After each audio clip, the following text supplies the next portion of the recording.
welcome in everybody to the Sweet 16 Thursday breakdown show for the NCAA Tournament. We've got 4 games tomorrow night. We've got 4 games Thursday night that will decide Saturday and Sunday's Elite Eight matchups. Really getting into the meat of the tournament here. Mentioned this, I think it would have been probably Friday night or for Saturday's show, or maybe Saturday night. But what happens with the less upsets in the first couple rounds is we get some really good matchups here for Thursday and Friday, and then I'm sure we will, of course, for Saturday and Sunday as well to decide the Final Four. So a lot of awesome games here.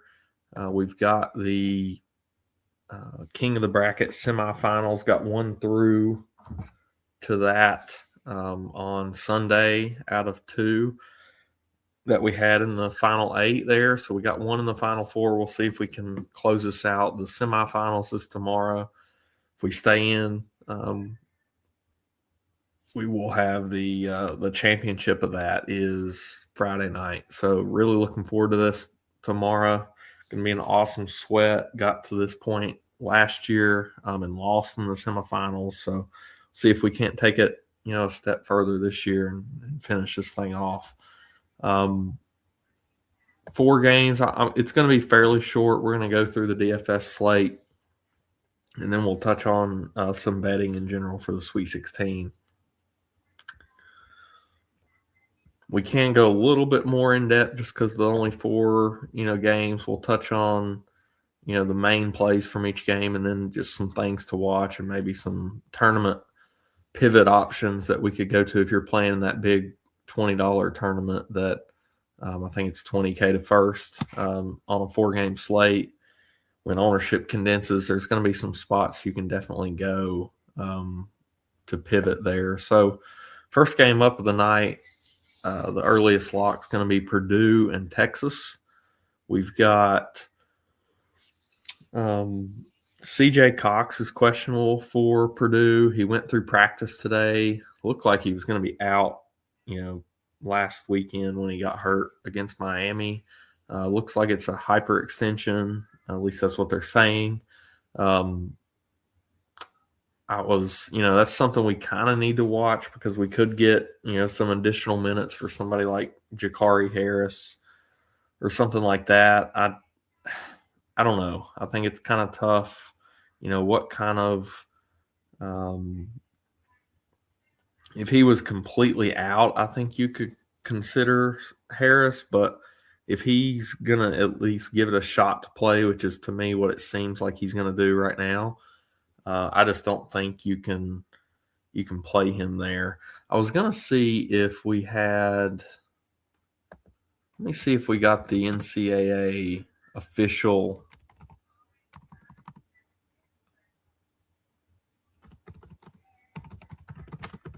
report for the preliminary stuff here. NCAA.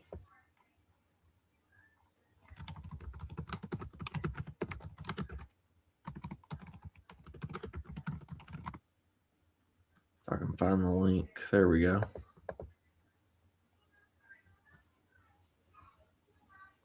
All right. Looks like still has not been given because this game is in California, so they have until, I think it's 9 local time. So looks like we might get that tonight in a couple hours. I'm just expecting him to be listed as questionable, just like he is, but something we need to watch. If we got an early rule out, tomorrow, definitely something to watch, because if we could get Jakari Harris, I'm probably going to play around just to be ready that if we for some reason got that news super late, that I'm going to play with projections and kind of see, if he's out, can we project him, Jakari Harris, for a meaningful, amount of playing time. We'll see.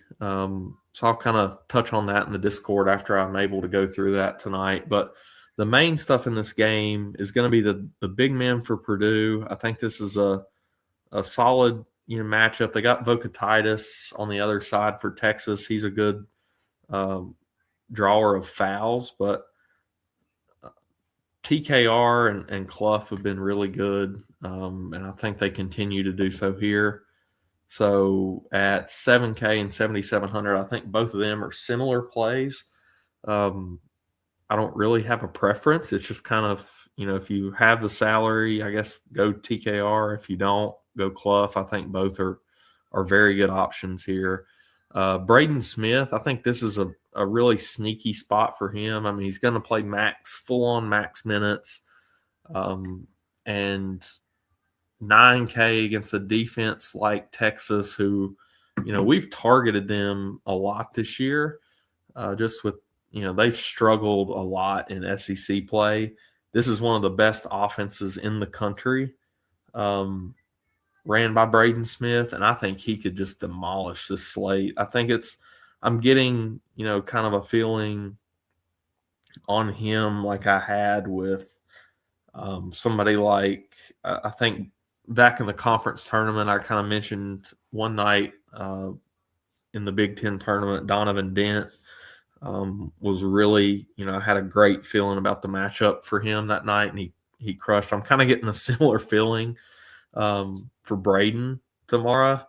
And honestly, like if you look at the price, 9K is very fair. I mean, earlier this month in SEC or in Big Ten play, I mean, he was, closer to 10K, and he was 10K there earlier in the season for sure. But he's always been mid nines, upper nines, for long stretches. He had when he has dropped, he was 8,900 against Illinois in January and dropped 52, and they instantly bumped him up to near 10K, dropped back to 9,000 against Nebraska in February, and went for 46th, instantly back up into the mid nines.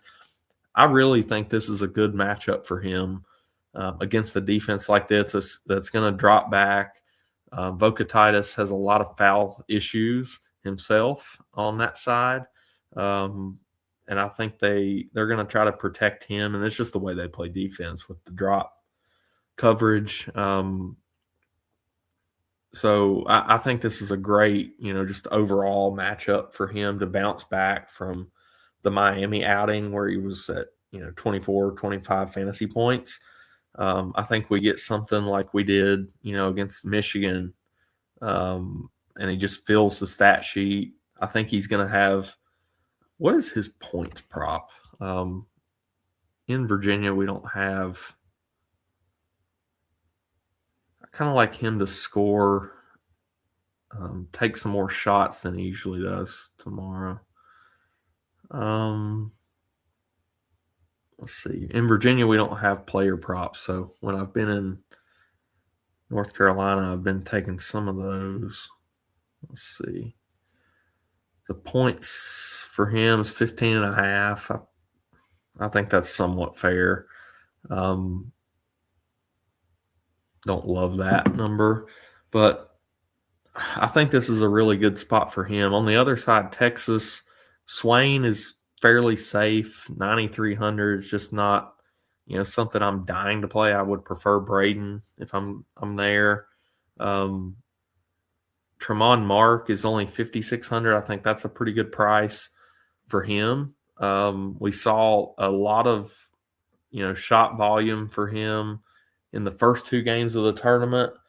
13 and 14 shots, took 10 in their last game against Gonzaga and just went 2 for 10, just kind of a bad scoring game for him. But 5,600 is very fair. He's now, went from 62 to 6 to 58 to 56 in this tournament. And I think that's, just a really good price tag for him. So like Tremont Mark, nobody else really for Texas. I mean, I think Vocatitis and Swain are fine. Pope is just too scoring reliant for me.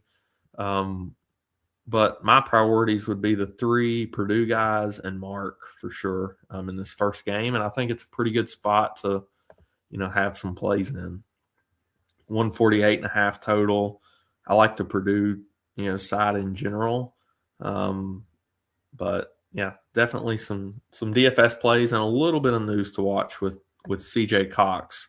Really only touching that situation if we for sure get him like just ruled out, which I don't think we're going to have. I think we're going to have him giving it a shot, and we'll see. So next game is the slowest one, I'm assuming, of the entire round.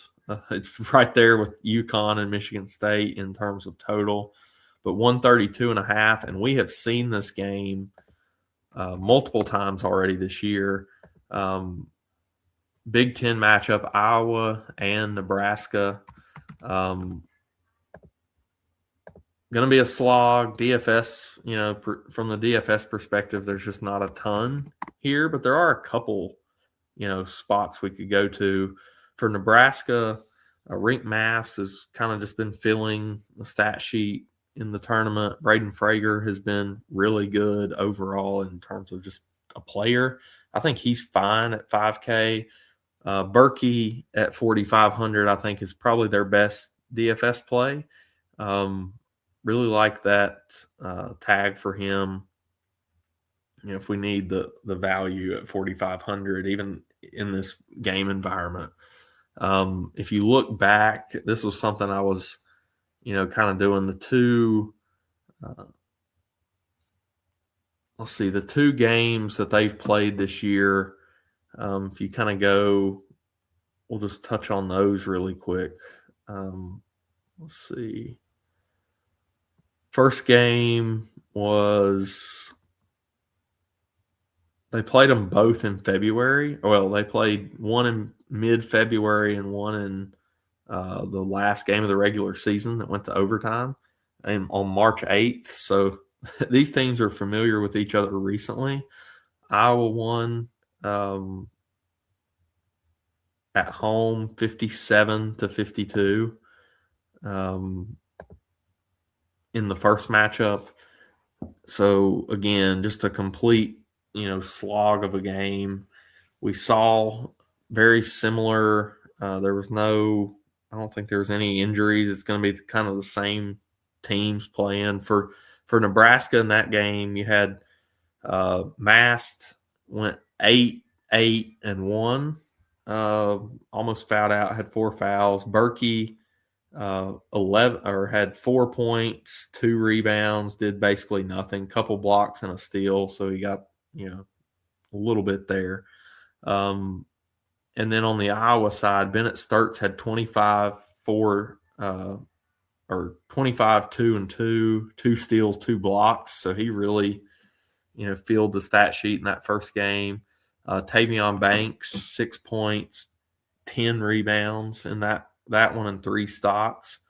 So, a couple of these guys had good games, even though it was kind of a slog. I think you're helped out by the kind of Titan rotation. And it's what we're going to see in this one too. Both teams basically played 7 guys in that first game. In the next game that they played, it went to overtime. Nebraska won 84-75. There was at the end of regulation, it was 70 all. So, a little more scoring in that one. Same rotations. For Iowa, let's see, starts a little lower of a game there, had 11, 5 and 3, 3 steals. Let's see, looks like Tavion Banks came off the bench there, played 26 minutes. I don't know. I think he had an injury at some point. Maybe he was just coming back from that. But 12, 7, 1. So solid, game for him there as well. Combs and Koch both had 18 points each. Combs had a really good game, played basically every minute except 2, including the overtime. For Nebraska, Mast 14-3, not a huge game from a DFS perspective. Berkey had 8, 3 and 1, so not a huge game for him either. So, Frager had 6-2. Jacobson played 30 minutes in that game for Nebraska. At 3,400, don't think we're going to get that here. But anyway, some of these guys I think are in play, even in this slow game. Mass, Berkey, Tavion Banks, Bennett Sturts, is definitely in play. If you look at, some of the prices, I like looking at where we're at in terms of where these guys have been in prices. Sturts is kind of right there with where he's been since they dropped him into this, upper 8-9K range. He was near 10 back about a month ago. Banks, he's 5,300. That's kind of the low end of what he's been. And he's coming off a really good scoring. Went 7 for 10, scored 20 real against Florida, 30 fantasy points. I think he's definitely in play at only 5,300. Koch is going to play a lot of minutes, 35 minutes, projected. Combs the same way. They're just not huge producers. And, they feel somewhat comfy, but this is just not one of the best games. We're going to get to a couple, other spots that we really like. Berkey coming off 2 solid, 27-minute outings in the first couple games of the tournament, right around 23 and 20 fantasy points in both of those. So, like him. And then, like I said, Mast has just kind of filled the stat sheet, all across, and 30 and 26 fantasy points. I think he's definitely, tournament play as well. But take maybe some value mid-range options in this game and just kind of move on. But like I said, I wanted to go through that, we've had that game, in the past. Best game from the DFS slate is going to be Arizona and Arkansas, 166.5 total. This is going to be up and down. It's going to be the best game to watch visually. Arizona is just not priced correctly here, so we're going to have tons of exposure to them. Basically, just kind of seems like they kept everybody depressed except Krivas, who they bumped after he just completely nuked there in the second half of that one. He goes from 59 to 7,400. But everybody else, Barry's went, he was in the 7s and now he's down to 69. You had Koa Pete, he was actually 67 in the last game, but he's been a low 7K guy for the last, conference tournament and stuff, and now he's at 68. Jaden Bradley is down, $400 from the last game, and basically, $600-700 from where he's been recently. And Karchenkov is down at 55, which is kind of in line with where he's been. But again, it's just kind of too cheap of a price for what he's going to play. So minutes are going to condense here. I think Arkansas can keep it somewhat close. I think Arizona will pull away at some point in this game, and win this thing. But a really good matchup overall, pace wise.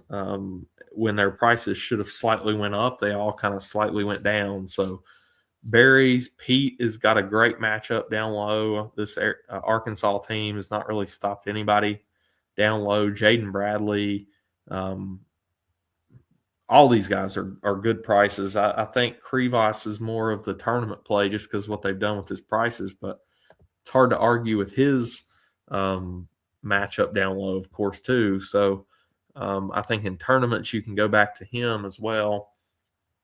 On the other side, they kind of went up on all the Arkansas prices. So Acuff's up to 10-3. Can he get there? Of course, but this is not an easy matchup by any means, even though the pace is going to be there.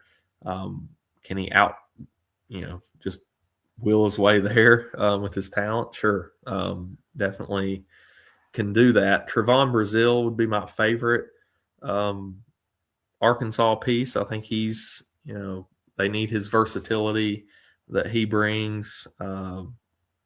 Let's see. Next would probably be Malik Thomas for me. Ewan, they've went up a couple thousand on price after he was kind of the chalk last weekend when Nick Pringle has been out. No news yet. That's another piece that we're kind of slightly watching, I guess. But he is now priced for Pringle to for sure be out. So I don't really think we can look at Ewan outside of just a large field tournament, low on play. But Brazile would be my favorite, then Acuff, and then Malik Thomas on that side.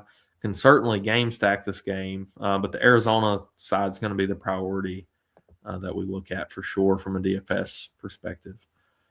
Last game of the night will be Illinois and Houston. I think this is going to be a great game. I think Illinois is kind of set up to have a solid, outing against Houston. Just seems like they've kind of been the team that gives them a little bit of trouble. And when Houston gets pushed, they're going to push these guys bigger minutes than what we're used to seeing from these starters, especially. Emmanuel Sharp continues to stay at 5,400. They need his leadership out there in this team, kind of a younger team. And he really wills them to go where they need to go. And I think he's going to play huge minutes. I think he has upside to play even more than what we've got projected. And, I think that's makes him one of the better guard plays on the slate. Kingston Fleming's very good option as well at only 8K. He's going to be their scorer. He's going to get the shot where he wants to. And, if they drop, I think he's going to be a very solid DFS play. Mercy Miller has really gained a role over the last month or so to get up over 20 minutes. I think he's, in play. If you need that salary savings, you could go there. The other guys are decent. Tugler, is okay. Uzan is okay. He's got more of the minutes floor than almost any of these guys, but more of, secondary mix-ins for me. Illinois, Merkovich, we saw him have a huge game in game one, kind of, fell off a little bit game two of the tournament. I think he's in play, 7,200. Whereas, he's been, let's see, where was he at? He was up in the 8K. So he's came down 1,000 after the kind of dud that he laid against VCU. This is a very tough matchup, I will say, for them. But I think the way they play does match up correctly for what you need. Kind of the outside, matchup with Houston, and I think Merkovich is fine for sure at only 7,200 when we're used to seeing him a little higher. So he's priced for what the matchup says in terms of what we normally think of Houston. Wagler is okay in tournaments. Really, the only other thing I want to mention is Colin Boswell, who had a huge role last year. He's kind of taken a step back in terms of, what he's being asked to do compared to last year, just because of Wagler, Merkovich, what these guys are doing. But I think Boswell's okay. 5,700. And, his minutes have been kind of coming up as he's worked his way back from the injury he had earlier in the year. So I think he's fine. Ivasic is, always the Z brother. Always cheap, always a huge fantasy point per minute producer, but he needs to kind of run into extra minutes to even get there at 3,800. If he somehow, lucked into foul trouble or something, I think you could mix him in tournaments because of that. And if he lucked into getting 5 more minutes or more, he could have potential to have a solid game. So that's kind of it. So that's the DFS slate. Let's touch on the lines really quick, and then we'll get out of here. Maybe we'll be back at some point tomorrow night. Like I said, we'll have, hopefully have this Final Four, the King of the Bracket sweat coming down these last couple games. I'm sure we will, because we're going to have so much exposure in those games. But the lines, here we go. So we've got Purdue 7.5, kind of in line with what Kim Palm has. The total is much lower than what Kim Palm would have. I don't hate the over here. Both of these defenses have had issues from time to time. And, I could get behind an over, on the 148.5 there. Don't really like either side of that one. Nebraska and Iowa, just kind of a stay away for me. I think it's going to be so close. I just don't have a great feeling either way. Arizona, Arkansas. Like I said, I kind of think Arkansas keeps this thing close for a lot of the game. And then we see Arizona just kind of gradually pull away. Do they get this thing to somewhere around double digits? Maybe. I don't think I have a huge stand either way there. And then Houston, Illinois, I actually lean toward Illinois as of right now. I'm not going to lock anything in until I can, kind of get a little bit better of a feel for, the detail of the matchups. But thinking the over for Purdue, Texas, and thinking the Illinois side for Houston. Yeah, Josh, I'm thinking, based on everything I'm seeing, you're probably seeing the same things. It looks like Cox is going to give it a shot.